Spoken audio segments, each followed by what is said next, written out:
Nuestra ciudad y lo tenemos en vivo y en directo a Mario Antonovich. Muy buenos días, Mario. ¿Cómo te va, Sol? ¿Estás? Me gusta como Sol dice Puerto Iguazú, porque había uno que era presidente de la Cámara de Comercio de Puerto Iguazú que decía Puerto Iguazú, No era ni paraguayo ni misionero, era hasta una mezcla de todo. Se llama Jorge, le mando un saludo, Bueno. ¿Cómo estás, Mario? Bien. Buen fin de semana, con lluvia. Sí. Estuve recorriendo la zona, estuve por Posadas, estuve por Paraguay. Me fui a un pueblo que se llama Colonia Fram. Y bueno, Paraguay siempre con su economía estable y hace que tener una economía estable crezcan, ¿no? Yo estaba hablando con mis parientes que algunos se dedican a la agricultura, otros a la cría de ganado, otros a la lechería, y realmente he visto que con el paso del tiempo y en una moneda estable y una economía estable como la que tiene Paraguay, que sigue teniendo el guaraní, los tipos van creciendo. Yo me acuerdo que hace 40 años atrás ir a Paraguay, a la zona ahí de Itapúa, el campo, era una piojera. Pasaron los años en una economía estable, hoy tienen tecnología, hoy yo tengo parientes que ordeñan vacas, no tienen muchas vacas, deben tener 200 vacas para ordeñar, no es una cantidad industrial, son pequeños productores, pero pudieron comprar los tambores donde almacenar, que son de acero inoxidable, las máquinas para ordeñar las vacas, criar vacas en un espacio de 5 hectáreas, tener más de 250 vacas por el tipo de alimento que le pueden preparar, todo eso es tecnología. ¿Y cómo se adquiere tecnología? Cuando una economía funciona. ¿Cuándo funciona? Cuando es estable y no estos picos de 200% inflación, cero inflación, deflación y te quedas loco. Bueno, ahora hicieron nuevos anuncios económicos, que creo que todo el mundo está expectante. ¿Qué va a pasar con el dólar? Yo en particular creo, y no creo lo mismo que cree la gente, porque quiero tener esperanzas de que estos dineros que ingresan por el Fondo Monetario Internacional vaya a pasar lo mismo que pasó en la época de Macri. ¿Y por qué no va a pasar lo mismo? Y bueno, porque el gobierno ya aprendió, y Toto Caputo me parece que también aprendió, y entonces metieron ciertas restricciones. El dólar tarjeta va a seguir pagando, creo, un porcentaje del 30%, y aparte va a haber restricciones para la venta. O sea, a las empresas no le van a vender, te van a vender a vos persona física, pero a través de las cuentas del banco, y entonces vas a tener que justificar el dinero. O sea, creo que en esta oportunidad puede llegar a dar resultado. Pero para hablar sobre eso, estamos en contacto con el economista, empresario yerbatero y contador público, Raúl Caravén. Raúl, ¿cómo te va? ¿Cómo andás? Buen día. Gracias por atendernos. Sol y Mario te saludamos aquí de los estudios de Radio Iguazú. Buenos días, Raúl. Buen día, bien, ¿cómo están ustedes? Bien. ¿Quién era que decía cómo están ustedes? Hoy un día soleado, así que un día hermoso. Y bueno, la tengo a Sol acá al lado, por eso debe estar soleado, ¿viste? Con sol todo es más lindo, dijo. Bueno. Mucho más lindo. Raúl, va a ser un lindo día. ¿Vos qué expectativas tenés? ¿Es tan así de que la cosa no va a salir como la otra vez con Macri cuando le dieron los 40.000 millones de dólares y se terminaron en un ratito?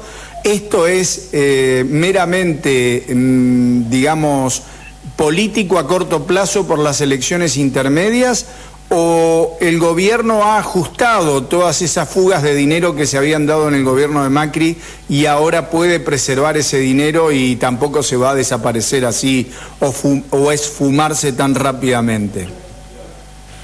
Mira, el mítico número de los famosos 20.000 millones que eran necesarios era porque básicamente vos necesitabas, eran los fondos que tenían los importadores y las empresas extranjeras, filiales extranjeras, que tenían que remitir divisas. Entonces esos fondos ya los había recibido el Estado y de una u otra manera tenía que digamos, darle a este tipo de empresas.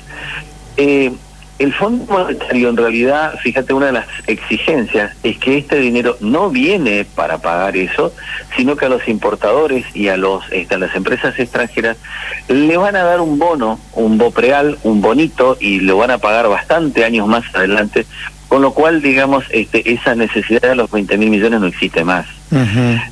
Con lo cual, digamos, esto va a venir para servir, para ser un colchón, para volver a recuperar los míticos 50.000 millones de reservas que había antes de que sean líquidas, sino, digamos, las teóricas.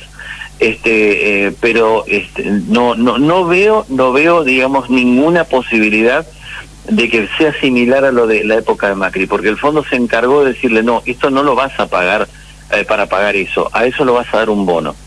También es cierto que, digamos, este gobierno se resistía mucho, porque es como una afectación del derecho de propiedad, pero en el sentido que a los importadores y a las empresas extranjeras no le van a permitir remitir al exterior, salvo lo del 2025, pero 2024 para atrás le dan un bono, con lo cual, digamos, hay una nueva deuda hacia el futuro que tiene que ver con estos BOPREAL, ¿no? Bien, y acá, o sea, de este dinero fresco que entra, las empresas que ahora tienen que remitir remesas no lo van a poder hacer, creo que hasta fin de año. No sé cuándo se liquidan las ganancias de las empresas, porque dice que recién van a poder utilizar o pedir esos fondos para poder remitirlos al exterior una vez que liquiden el ejercicio 2025.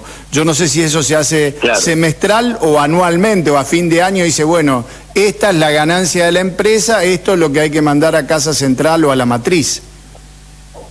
Claro, eso depende de los cierres de ejercicio de cada sociedad, porque, digamos, ahí depende del cierre de los estados contables y de la asamblea que se da con posterioridad y que aprueba o no la remisión de dividendos al exterior. Pero eso depende, eso es una cuestión dinámica y no es con un mes en particular, sino que se va dando durante todo el año. Es absolutamente aleatorio, no es lineal, por decir, a partir de tal mes vencen todos. No, se dice, lo del 2025 se van a poder remitir, pero para eso vos tenés que tener ejercicio cerrado y distribución a través de asamblea. Es un proceso lento y no es algo automático que va a existir. O sea que por ahí no nos pueden sangrar, digamos. 2024 para... Perdón. Digo que por ahí no nos pueden sangrar esos recursos frescos que están entrando ahora. No, y fíjate que de hecho una de las cosas que pasó la semana pasada, ahora, digamos, los exportadores, básicamente granos, les conviene liquidar, porque, digamos, van a liquidar a un dólar bastante más alto. Hay que ver cuánto se coloca hoy, pero, digamos, van a liquidar un dólar bastante más alto de lo que era el dólar blend que teníamos hasta la semana pasada. Con lo cual hay una gran liquidación de divisas de parte de los granos, que justamente empieza ahora. Estamos justamente en la época pico de liquidación de divisas, que van a entrar muchos dólares por la exportación de granos. Y esto va a hacer que el dólar, en vez de estar a cerca de 1.400, baje a 1.000, y eso, porque cuanto más dólares hable allá en plaza, va a salir más barato. Pero eso, en la economía real, ¿nos perjudica o nos beneficia? A ver, primero vamos a ver qué pasó durante el fin de semana. El dólar cripto estuvo más o menos en 1.350. La mayoría de los analistas considera que con la liquidación de los granos se va a quedar más bien cerca de 1.250. Entre 1.250 y 1.300 es lo que se estima que podría estar, se podría estabilizar el dólar. No sé si esta semana, pero probablemente la semana que viene. Yo creo que lo importante es que desaparecen las cuevas y, digamos, la gente va a poder comprar en cualquier banco, va a poder comprar dólares para lo que quiera. Lo que sí queda, lo que sí no se derogó es el dólar tarjeta, es decir, la percepción de impuestos a las ganancias sobre las tarjetas de créditos, eso no se derogó, con lo cual, digamos, es una picardía porque se liberó todo, excepto el dólar tarjeta, como para que, digamos, complica a quien paga con tarjeta y no en efectivo, conviene pagar en efectivo. Bien. La otra pregunta, Raúl, bien, uno puede ir a comprar al banco y decir, lleva, yo qué sé, 2 millones de pesos y quiero 200.000 dólares y te lo dan ahí inmediatamente, o la operación debe hacerse a través de transacción bancaria, que yo puedo comprar, por ejemplo, yo tengo una cuenta corriente, una caja de ahorro y una cuenta en dólares. Entonces yo desde mi aplicación de mi banco puedo comprar dólares, pero es todo virtual, digamos. Quizá me pueda ir a hacer del billete después. Obviamente, digamos, lo que se hacía hasta hace poco era comprar por la aplicación. Vos comprabas dólar MEP y digamos te estacionabas 48 horas y después retirabas el físico del banco. Eso existía hasta ahora.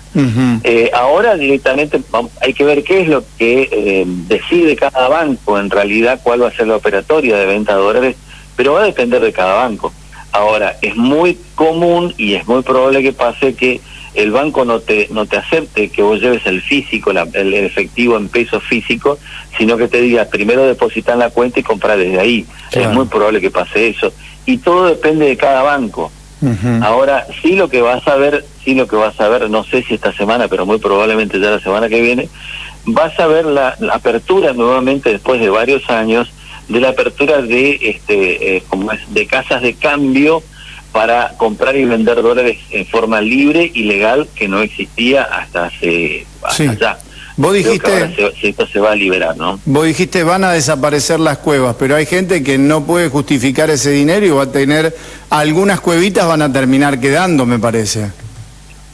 Bueno, sí, o sea, lo que es plata negra, pero ya es plata ilegal, no, pero el circuito de plata en blanco es lo va a ser más conveniente operarlo en bancos o en casas de cambios habilitadas, ¿no? Exacto, y sobre todo por la seguridad de los dólares. Bien. Porque digamos en cuevitas no sabes si son buenos o no, ¿no? Claro.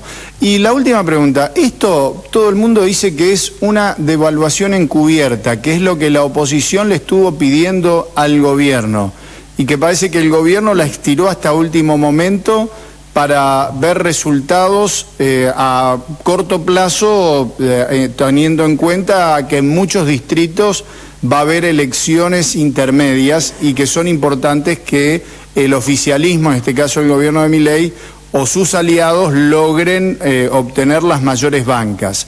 ¿De qué forma esa economía o esta devaluación encubierta, si es así, se va a ver reflejado en nuestra economía aquí fronteriza? Porque yo veo que el dólar se dispara o se mantiene estable, pero el real parece que, o las monedas o el guaraní, no guardan relación en el acompañamiento de si el dólar sube o baja, sino como que es otro tipo de mercado.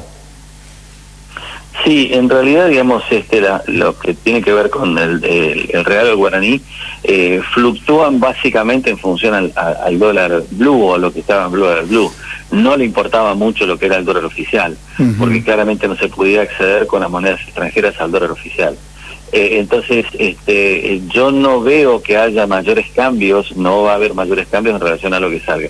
Creo que hay que esperar a ver qué dice el mercado, a cuánto se estabiliza, pero es muy probable que, digamos, no veas variar tanto los guaraníes como los reales, no vas a ver variar la cotización en forma muy significativa. Puede haber una pequeña corrección, pero no va a ser para nada significativo. O sea que para la gente que estamos en frontera nos recontra soluciona los problemas, porque no es esta historia que, digamos, no podíamos ni comprar, no existían los pesos en frontera, y creo que lentamente esto se va a ir corrigiendo como una moneda lógica que digamos que trabajamos en frontera. ¿Y de qué forma nos beneficia a nosotros, Raúl? Porque si hoy, la economía nuestra está revalorizada, la gente, aunque no querramos, se va a comprar a Paraguay y se va a comprar a los supermercados de Brasil.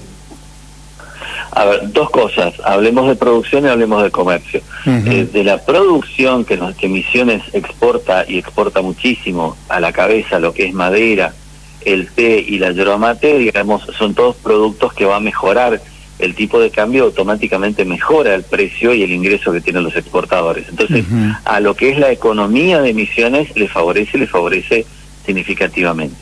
A lo que es el comercio, en realidad no, porque en realidad el comercio ahora va a ser más transparente, que el dólar va a ser un poco más caro y no existe la posibilidad del dólar oficial. Los importadores es el mayor problema, porque los importadores van a tener que pagar un dólar más caro que, digamos, las importaciones oficiales que se hacían. Como te decía, en frontera yo no creo que varíe mucho, porque en frontera se trabajaba con el dólar blue, no se trabajaba con el dólar oficial. Por eso te decía que creo que en frontera no va a haber mayores variaciones, porque ya se estaba trabajando con el dólar blue hace bastante tiempo, no con el dólar oficial. ¿Y cuándo se va a corregir esa situación de que antes éramos favorables para que de los países vecinos vengan a comprarnos? Yo me acuerdo, venían, buscaban combustibles, compraban carne, compraban esto, porque nosotros éramos productores, porque nosotros esto, pero todo estaba subsidiado. Hoy el combustible te sale más barato ir a comprarlo a Brasil, muchas cosas te conviene ir a comprar al supermercado en Brasil o en Paraguay, y eso golpea las economías locales, ¿no? El caso de Iguazú, Posadas. Eso responde a las asimetrías, el famoso tema de las asimetrías de frontera. ¿De dónde se originan las asimetrías? Primero en los impuestos y segundo en la parte de cargas sociales del personal. O sea, son los dos grandes costos que hacen a tu asimetría. Si vos agarrás cualquier producto en la Argentina, más de la mitad del producto es impuestos. Entonces, en la medida en que no se mejore la competitividad de nuestro sistema tributario, eso va a seguir siendo así. La única forma de mejorar nuestro esquema de frontera, por decirlo de alguna forma, es que se disminuyan los impuestos. Si no se disminuyen los impuestos, esto no va a cambiar. Bien, yo creo que hay un tema que vos manejás bien desde hace muchos años, desde tu, digamos, participación en toma de decisiones, y no sé si estás al tanto de lo que pasó la semana pasada acá en Iguazú, en donde Prefectura hizo un operativo ahí en la zona del río, secuestrando cubiertas, y las personas que viven el día a día, no el empresario que pasa la cubierta, el pasero, el porteador, el que gana la platita para llevarla todos los días y comer a la casa, persiguió a la prefectura y a la policía hasta la sede de la Prefectura Naval Argentina, los tiros, piedrazos, palazos, no sé si hubo botellazos o qué. Y realmente esto hace que una parte de la población se haya sublevado hacia la autoridad, ¿no? Que en este caso son las fuerzas federales. Y esto, digo yo, que tiene tres caminos de solución.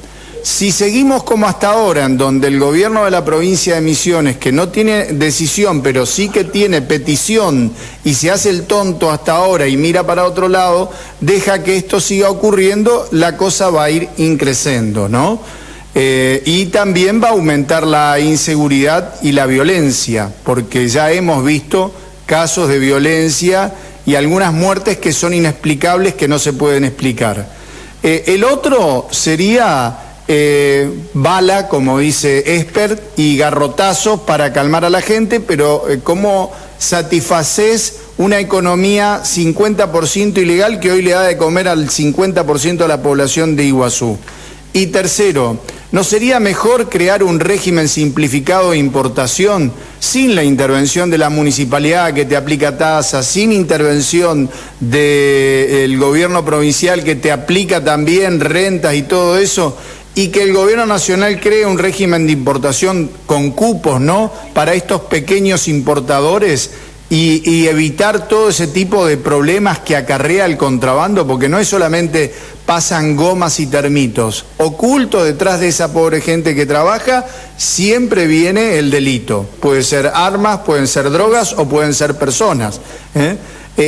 ¿Vos coincidís más o menos en que se pueda llegar a trabajar en eso, pero que quién debe peticionarlo? Yo creo que es las autoridades locales y provinciales. A ver, yo creo que, digamos, esta es la gran cuestión del Mercosur, que el Mercosur nunca funcionó. Si el Mercosur hubiese funcionado, hoy no tendría fronteras y la gente le daría lo mismo comprar en Brasil o en Paraguay y no tendrías problemas en traerlo llevar. Hay una cultura muy nuestra acá que vivimos en frontera que tiene que ver con el hecho que, digamos, si vos tenés tu dinero en blanco, vos sos una persona que cobrás en blanco y vas y comprás en un lado, comprás en un supermercado, comprás en donde sea, en economía se llama en realidad decidir con los pies. Vos estás en frontera y con tus pies decidís dónde compras, de un lado o de otro lado de la frontera. La responsabilidad de la construcción de costos tiene que ver con lo que te decía hoy, con los impuestos. Si vos haces un régimen simplificado de importación, le vas a agregar a esa importación todos los impuestos internos que tenemos y ya desaparece tu tu ventaja diferencial supuestamente de ganancia. Entonces estamos en la misma si vos haces un sistema, digamos, de frontera de importación.